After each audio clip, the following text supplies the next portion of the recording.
Angústia, Graciliano Ramos. Parte 26.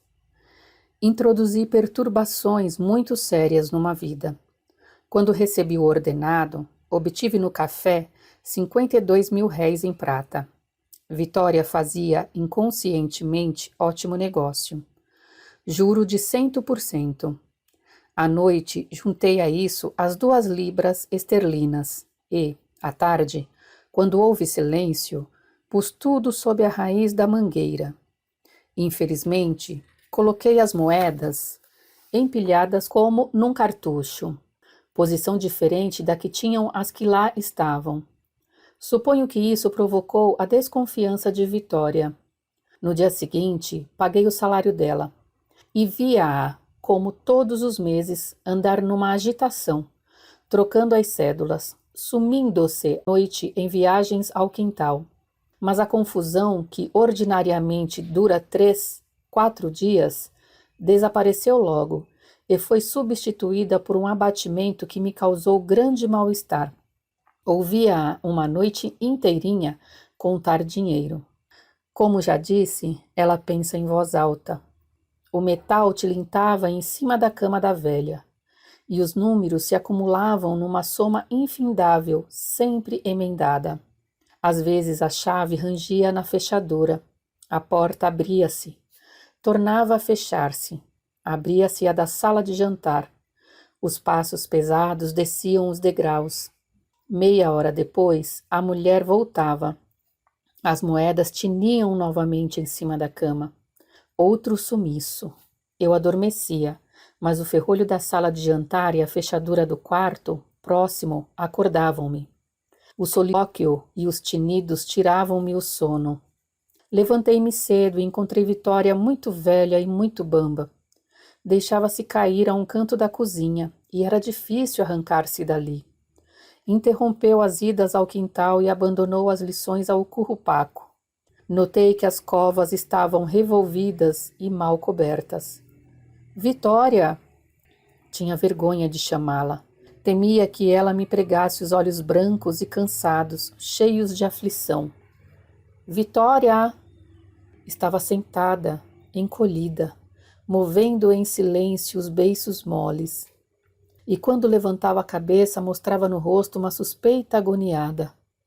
Se ela andava com as suas contas em ordem, certamente se espantava de haver achado em um dos buracos 26.000 réis a mais. Se as contas não estavam em regra, talvez se julgasse roubada. E Vitória engolia em seco.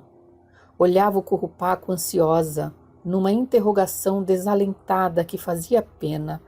Vá descansar, Vitória. Você está doente. Não podia descansar. E a minha piedade era inútil.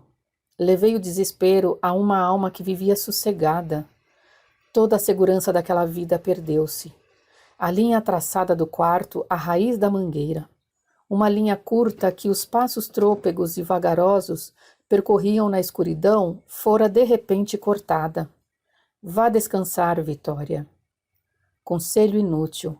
O céu de Vitória, miudinho, onde grilos e formigas moravam, tinha sido violado.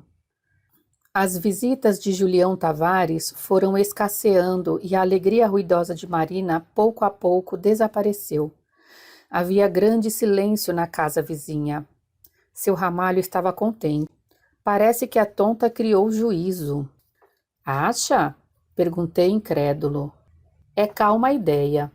Essa gente moça desembesta e faz tolice. É o sangue, mas um dia acerta a pisada. Dona Adélia andava com a cara comprida e o nariz vermelho, assoando-se e soltando longos suspiros.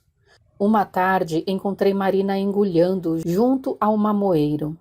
Eram arrancos que a sacudiam toda. A faziam torcer-se, agarrada ao tronco. O rosto contraído, muito descorado. Não me viu e entrou em casa cuspindo. Que terá ela? Disse comigo, sem atinar com o motivo dos engulhos, da palidez e das cusparadas. Estava feia. Bem, estava feia demais. Amarela, torcendo-se enxugando na manga a cara molhada de tanto vomitar, cuspindo à toa na roupa. Ótimo! Onde andavam os vestidos caros, as tintas, os tremeliques e os modos insolentes que escandalizavam Dona Rosália? Estava ali com os músculos da cara repuxados, fechando os olhos, agitando a cabeça como uma lagartixa. Que diabo tem ela? Desgovernada, cuspindo-se. Ótimo, está muito bem assim, que se lixe. Uma criatura dissipou as fumaças mesquinhas de vingança. Uma figura que apareceu numa esquina e logo se sumiu, mas que me ficou profundamente gravada na cabeça. Como certos acontecimentos insignificantes tomam vulto, perturbam a gente. Vamos andando sem nada a ver, o mundo é empastado e nevoento. Súbito, uma coisa entre mil nos desperta a atenção e nos acompanha. Não sei se com os outros se dá o mesmo. Comigo é assim. Caminho como um cego. Não poderia dizer por que me desvio para aqui e para ali. Frequentemente não me desvio. E são choques que me deixam atordoado. O pau do andaime derruba-me o chapéu. Faz-me um calombo na testa. A calçada foge-me dos pés como se tivesse encolhido de chofre. O automóvel para bruscamente a alguns centímetros de mim, com um barulho de ferragem. Um raspar violento de borracha na pedra e um berro do chofer. Entro na realidade cheio de vergonha. Prometo corrigir-me. Perdão, perdão. Digo às pessoas que me abarroam, porque não me afastei do caminho. As pessoas vão para os seus negócios, nem se voltam, e era um sujeito mal educado. Tenho a impressão de que estou cercado de inimigos, e como caminho devagar, noto que os outros têm demasiada pressa em pisar-me os pés e bater-me nos calcanhares. Quanto mais me vejo rodeado, mais me isolo e entristeço. Quero recolher-me, afastar-me daqueles estranhos que não compreendo, ouvir o currupaco, ler, escrever. A multidão é hostil e terrível. Raramente percebo qualquer coisa que se relacione comigo. Um rosto bilioso e faminto de trabalhador sem emprego, um cochicho de gente nova que deseja ir para a cama, um choro de criança perdida. Às vezes isso me perturba, tira-me o sono. Se o marido de Dona Rosália está presente, é o que já sabe. Se não está, penso nos namorados que se atracam junto a uma vitrina, em posição incômoda. No operário que tem fome, incômoda. No operário que tem fome, ameaça o patrão. Na criança que chora perdida, chamando a mamãezinha. Tudo foi visto ou ouvido de relance. Talvez não tenha sido visto nem ouvido bem, mas avulta quando estou só. E distingo perfeitamente a criança, o operário faminto, os namorados que desejam deitar-se. Eles me invadiram, por assim dizer, violentamente. Não fiz nenhum esforço para observar o que se passava na multidão. Ia de cabeça baixa, dando encontrões à torta e à direita nos transeuntes. De repente, um grito, uma palavra amarga, um suspiro.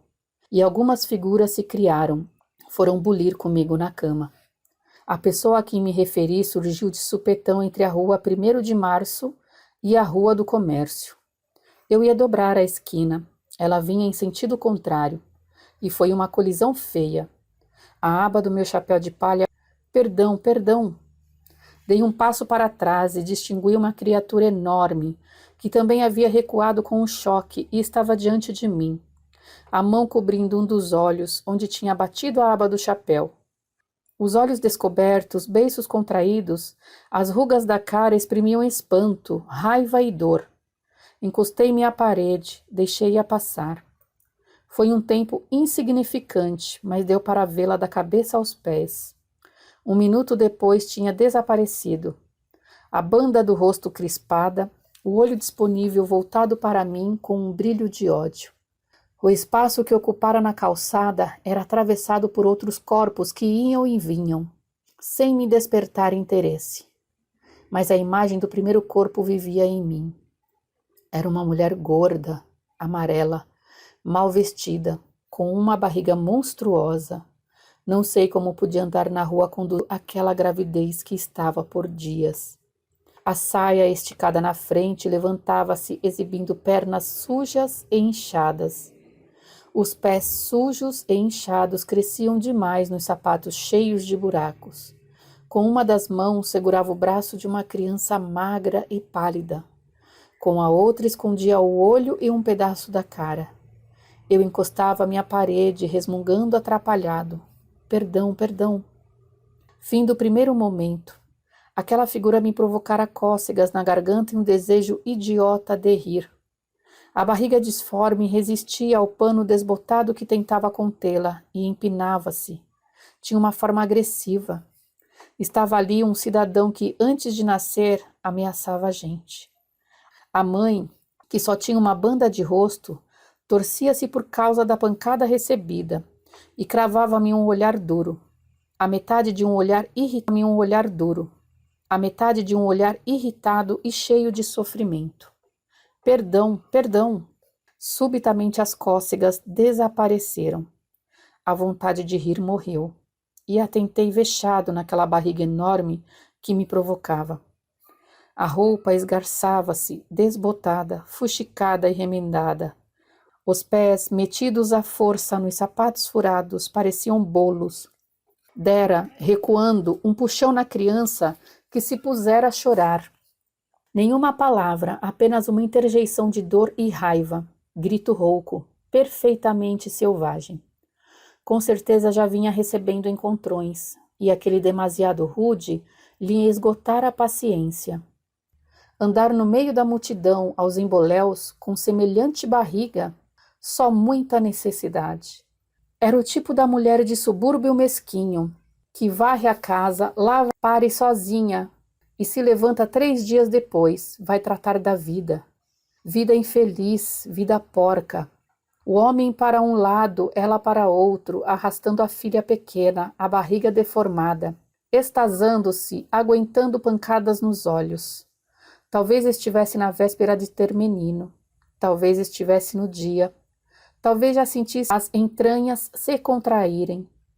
Rebolar-se-ia dentro de algumas horas na cama dura. A carne cansada se rasgaria, os dentes morderiam as cobertas remendadas. E o macho ausente. Ninguém para ir chamar a parteira dos pobres. Uma vizinha tomaria conta da casa, faria o fogo, prepararia tisanas, aos repelões, rosnando. Porcaria! Que gente! Depois ofereceria consolações. Tenha paciência. Depois ofereceria consolações. Tenha paciência. Isso vai logo. Faça força. A mulher tinha desaparecido. A banda do rosto passara cravando-me o olho carregado de ódio. Eu não sentia desejo de rir. Na calçada, um ventre extraordinário ia inchando. Ventre que tomava proporções fantásticas.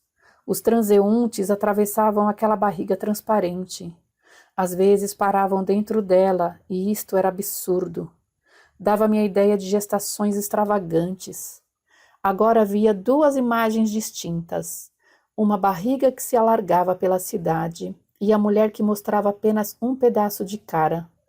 Nessa parte visível, endurecida pelo sofrimento, pouco a pouco se esboçavam as feições de Marina. Os cabelos que a mulher tinha grisalhos tornavam-se louros. A bochecha, metade da boca excessivamente vermelha. O olho único muito azul. Eu fervia de raiva. Se tivesse encontrado Julião Tavares naquele dia, um de nós teria ficado estirado na rua.